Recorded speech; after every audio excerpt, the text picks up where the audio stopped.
Fuck, I need to get back into making videos. Hello Thistledown Gang, it's absolutely lovely to have you here. Welcome back to my channel if you've already been here. If not, hi, you're absolutely welcome. Sit down, have a cookie, please stay. And by that I mean subscribe. But then again, you haven't seen the video yet, so there's absolutely no point in saying that. Speaking of this video, this is on one hand a historical costuming video and on the other somewhat of a second episode of Fetch Quest. Remember that?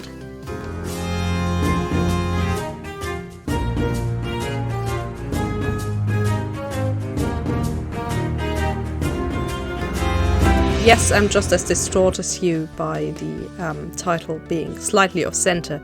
I think I need to make a new title sequence thingy for that. Sorry you had to see that. And remember this statement? Ideally, I will have a new video about this progress every fortnight.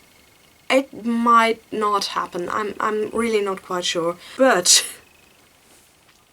the plan is to do it at least once a month.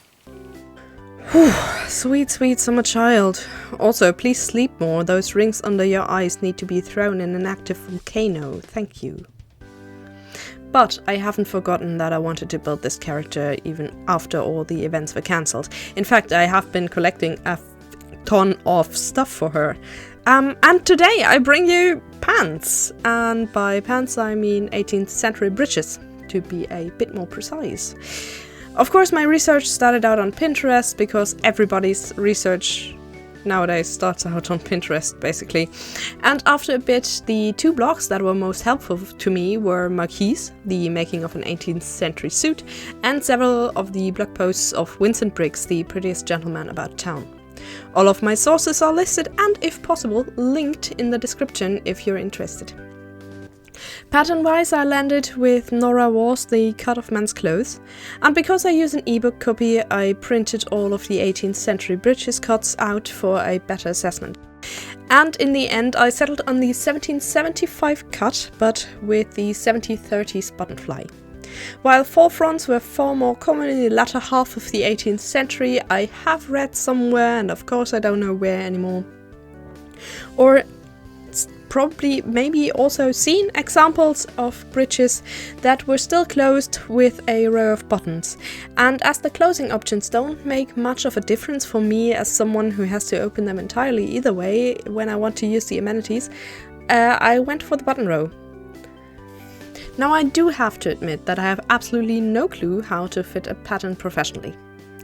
I never watched or read anything on it, and if I have a grid, sure, I know how to enlarge that, but in this case I didn't. But it worked out after all, even though it might not seem like it at this point.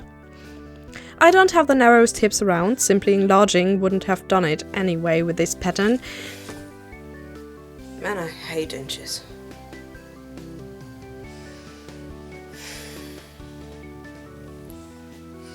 What can I do? My main approach is to take the measurements that I know I need and then connect the dots, so to speak. I'm planning to make a video just about how I did that, because honestly this one was already long enough without a thorough explanation of my haphazard methods, so keep an eye out for that one.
As mentioned, that actually worked splendidly. I was already really pleased with my mock-up. Those are 70s bed sheets that are now allowed to go onto greener pastures as muslins. But I honestly pondered keeping the mock-up as sleeping pants for summer because of the spiffy pattern. I didn't though. I did not bother with the closures, which again might not be the most professional thing out there, but the tape worked well enough for this, so tape it is. The back of Breeches might look a bit unflattering, but is needed for the full range of motion, as demonstrated here with some unmotivated martial arts flailing. And the fashionable bebridged person would have worn a long waistcoat over them anyway. After the mock-up, I only needed a higher waist to account for my voluptuous backside, something that isn't as common in 1775 menswear, but I don't want it to be too low waist, so this was the one thing I had to change from my initial draft. After settling for a waistline, yeah, I could have made another mock-up, and I didn't, and it worked out anyway, and it's a nice thing to trust oneself and then see that it was justified, somewhat. Anywho, so yeah, after that I drafted the waistband, all plackets and the pockets. Historically speaking, I could have had another side seam pocket, but I only went for 2 in the front. You know, if I have pockets, I stuff them full with trinkets and things and food and receipts and what have you, and then that makes them look a bit more bulky and lumpy, and I'm vain.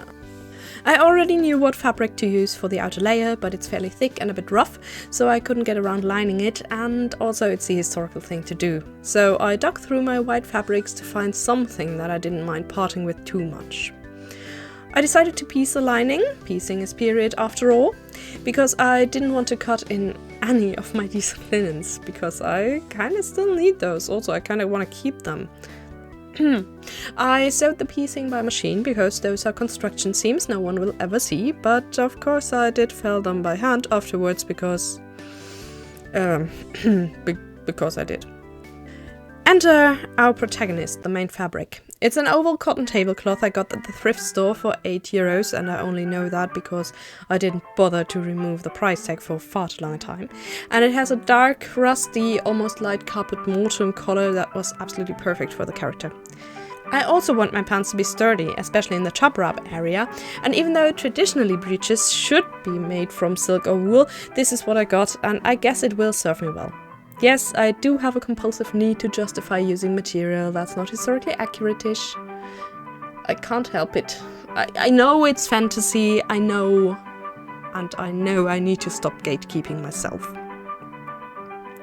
I cut the interlining for the waistband, pocket flaps and front placket from some stiff linen I had around from who knows what project, and then went on to the bits of lining other people might actually see even if I'm wearing the pants, which again means plackets, pockets and the waistband. The waistband, pocket flap and placket lining is a finer linen I dyed with acorns and iron sometime last year and mostly used up for bare bodies. And the pockets are made from something I call collateral fabric, which is a nice name for the rag I dry off my tea bags with so the compost doesn't drown, and it gives a very nice random dye accidentally, which is great for my general LARPing needs. As another aside that just serves to calm me because the insides of these pants aren't pretty enough, I could have put the lining fabric into black tea for something a little less bleachy, but I wasn't motivated enough to do that, mostly because I was really motivated to get on with these pants, and waiting for the dye to set and the drying and everything would have taken so much time. Besides, anyone else who sees the inside of my pants better have more important things to think about. Just saying.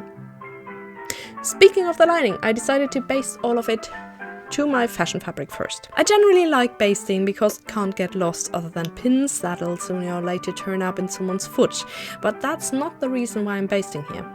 Here's the thing, I haven't seen extant breeches where the lining and the fashion fabric are made up as one. I don't even know if that was a thing that happened in the 17th century. A very shallow search has turned up absolutely nothing. But I hate sack lining with a passion, and I would rather make things up as one. I like that, but it's not the historically correct thing to do, I guess, so please don't cite me on that. So, you know, And if you know, say, Hedge, it's clearly Fantasy Lab. Why do you care so much about the historically sound execution of this project? You know, yes, it's fantasy, but it is heavily historically inspired fantasy. I also like to know the rules before breaking them, and by that I mean that I like to know as much as possible, with at least possible with my attention span, about the quote-unquote right way to make a thing before I say, fuck it, this is more convenient. Also, it really adds to the ambience. But I think I'm able to live with myself and my non-side lining. After basting, I sewed the only few machine seams that this project has. I guess I just like finishing things with hand stitching. Again, it adds to the ambience, and I also do that with my everyday clothing, never mind. I usually do the construction seams by machine though, because ideally they will not be seen from the outside, only if the seam rips, and that wouldn't be ideal then. I only sewed as close as possible to the crotch seam and not over it, and did the rest by hand, because that's one of the seams that tend to rip first in pants, and hand seams are usually stronger than machine ones, and I also still needed that seam allowance. Because now it's felling time. Felling and basting kind of fall in the same category when I sew. It's mindless stitchery that occupies my hands while I watch stuff or listen podcasts or hang with friends when there isn't a pandemic going on. I also tried painting my nails that day and was too impatient, so it looked really bad, and I'm sorry you had to see that. For everything aside the construction seams and later the buttons, I used unbleached linen thread. I was fortunate enough to find a big cone of the stuff at the thrift store some time ago, and I use a beeswax tea light to wax my thread. Usually I would fell all layers of fabric in one go, but the fashion fabric was so thick and the seam allowance of the lining wasn't generous enough here, so I decided to fell the lining to the other side instead. Oh right, I did that with red thread, I completely forgot about that. I didn't want to have another line of the unbleached linen on the outside, I guess. I also happened to have this perfectly matching thread around, and it would have been quite the waste not to use it, polyester notwithstanding. I finished the openings at the legs by whip stitching the seam allowance to the side. Honestly, I finished everything with a whip stitch, I just like a good whip stitch, and put in the plackets. Welcome to arbitrary pocket placing! Just joking, I referenced a painting Vincent Briggs had used in his blog post about the 1730s breeches and went from there. I can now say from experience that it's one of the most impractical placements to wear your phone, but luckily that won't be a concern when I'm wearing these. Should I ever make breeches for everyday wear, which isn't completely out of the question, I might take this into account though. Confession time! I never made an insertion pocket before, only once in side seams and once sewn onto the garment. But this still went surprisingly well. I made a slit with a tiny incision in the middle to either side, which I sadly did outside the camera's frame, to get this shape, and basted everything down so it wouldn't be in the way. As I said, I sometimes really prefer basting to pins. Again, more whip stitching from both sides to make sure the seam allowance doesn't fray anywhere outside. Not sure if I mentioned it before, but I do like a good whip stitch. I gave the flaps a centimeter-long seam on each side so they would lay flatter once finished and not flap around undignifiedly. I tried my hand at a half-hearted bar to finish those tiny side seams off. I don't think it makes a lot of difference look-wise, but it makes it a bit sturdier as it gets a lot of wear and tear, especially tear, each time I use the pockets. The pocket flaps together with the waistband and the calf plackets are the pieces that I interlined for this project. I was a bit tempted to try starching the interlining the old-fashioned way, but then I found that stiff linen in my fabric closet and went for that. For interlining, I pinned that stiff linen onto the fashion fabric, cut darts wherever needed. They actually got a bit too generous here, but it didn't matter much in the end. And then baste the seam allowance down.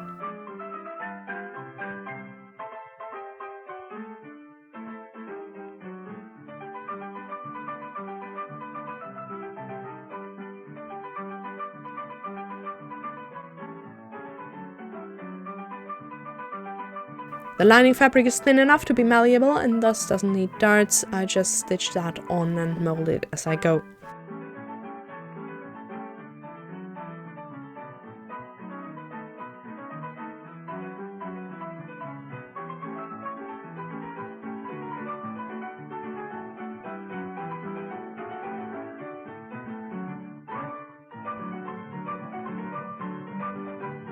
In the end, I removed the basting, and that's how I made these interlined things. On to buttons! At first I thought about using metal ones, but nothing in my collection was to my liking except for a few very tiny ones that ended up on the pocket flaps. But that's not a bad thing. The historically used option is fabric-covered buttons anyway. As I don't have wooden bases in my stash, I use run-of-the-mill plastic buttons that have a size I like. In fact, I sometimes actually do keep ugly plastic buttons that I would never use as themselves just for this purpose to cover them up. Covering buttons is actually fairly easy. You take your fabric and your button and draw a circle that's about double the diameter of the button. I usually eyeball this and I go quite well with that. I used a different fabric, by the way, because the actual fashion fabric was too thick. Luckily, I had these sheets in the right color in my stash and the squares are big enough to cover the button without any pesky lines showing up, except for in one or two places where I didn't pay enough attention, and actually it's not that bad.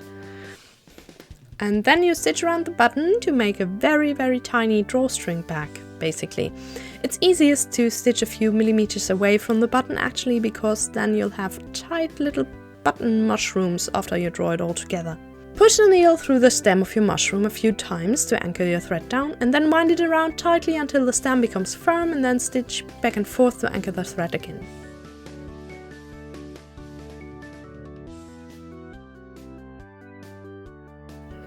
Leave some allowance, anywhere between 1.5 centimeters, and you're done. So now to the parts where I need those buttons. I stitched the front opening down. I didn't bother overturning the side where the placket goes twice, but rather sewed down the raw edge. But the button side was overturned twice and whip stitched down.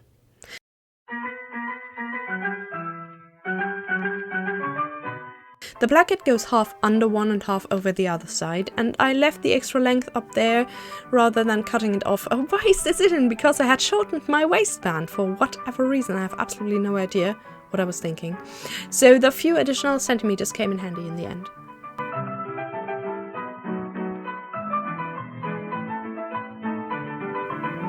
Speaking of waistbands, I put them on fashion fabric first. That's when I noticed the missing centimeters. And I ended up just folding the extra centimeter of the pants into the waistband, and it turned out well. I've never made anything perfect ever in my life, and I do not intend to start now, so I think I'm okay.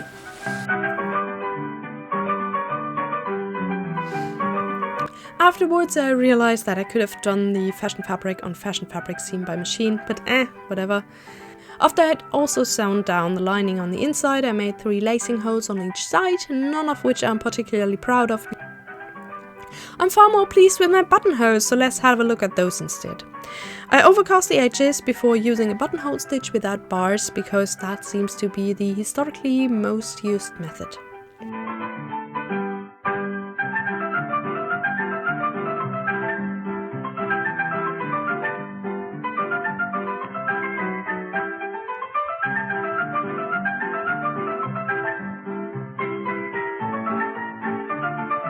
To finish everything off, I removed all the basting. That's another thing I love about basting. It's just so incredibly satisfying to pull it out again.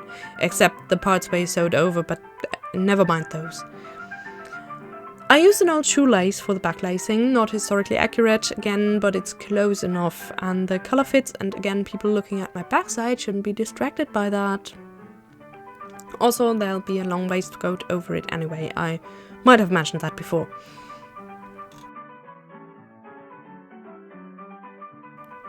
I like to finish off my drawstrings and laces with either aglets, which would have felt over the top here, or a whipping knot.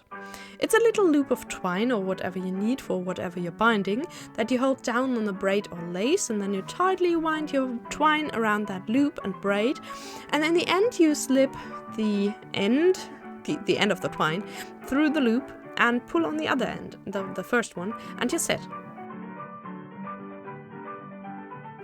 Sadly, this isn't the tidiest whipping knot I ever made, but it is the one with the thinnest twine, so I guess I'm okay with that. It's really not the worst alternative to aglets, and you can make it with whatever you have around, so it's basically the poor maker's aglet.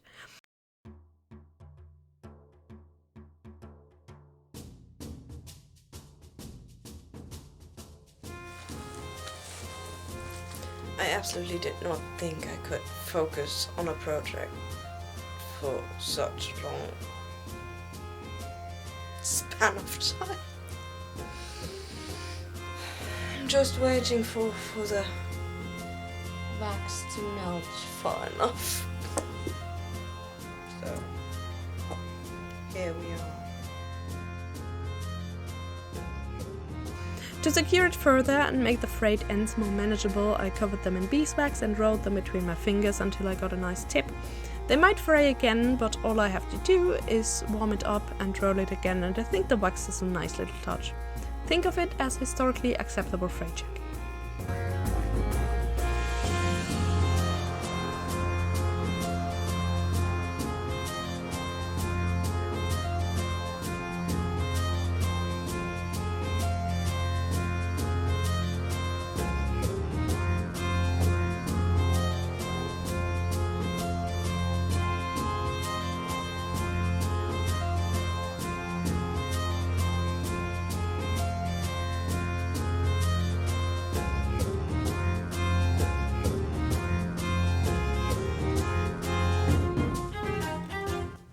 Short addendum about the buckles. They are once again not the historically correct choice, but what I had around.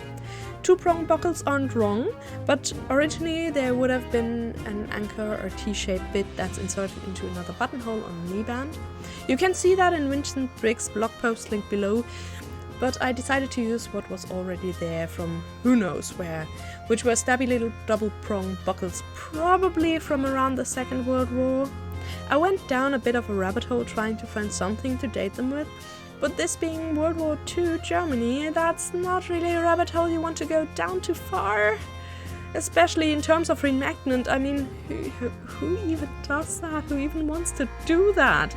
So we leave it at that, unless any of you have more information on the matter. They work though.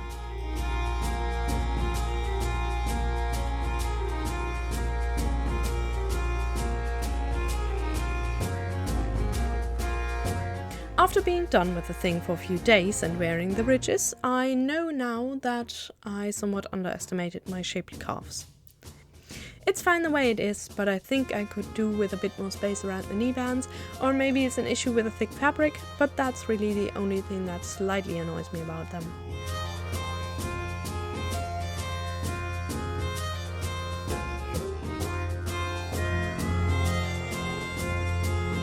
I went to the playground to give you an idea how they work out. And man, I miss Kandagumba. I found this to be a really good way to show off the range of movement with the fonts and everything, but wow, my form suffered through the last few years. I just hope none of my trainers, or even worse, my former pupils, will ever see this. If you do, I haven't trained in years. I might actually use this for showing how things I made work in movement in the future though, because it's really indicative with all the low movement and, you know, the stretching, and also it if I happen to show off a skirt, it would also give a nice swoosh. Anyway, the only thing that's a bit weird is the gap at the back closure, but it is needed for the pants to work. It was not escaping when my partner wore them. I had him try them on for science, so I guess it's mostly because these breeches were never conceptualized for people with curves. They are also not the most flattering thing in the world for the backside, but again, there's a long waistcoat going over them, and from all I've seen, they are supposed to look like this. My overall verdict is yes, would make again, maybe with a bit more machine sewing, but probably not. I would probably forget on the way. I really want to make another pair with a full front, but for now I really need a break from focusing on breeches. Thank you so much for watching, and I wish you all a wonderful time until we meet again. Be nice to yourself, be kind to others, and stay enchanted. Godspeed!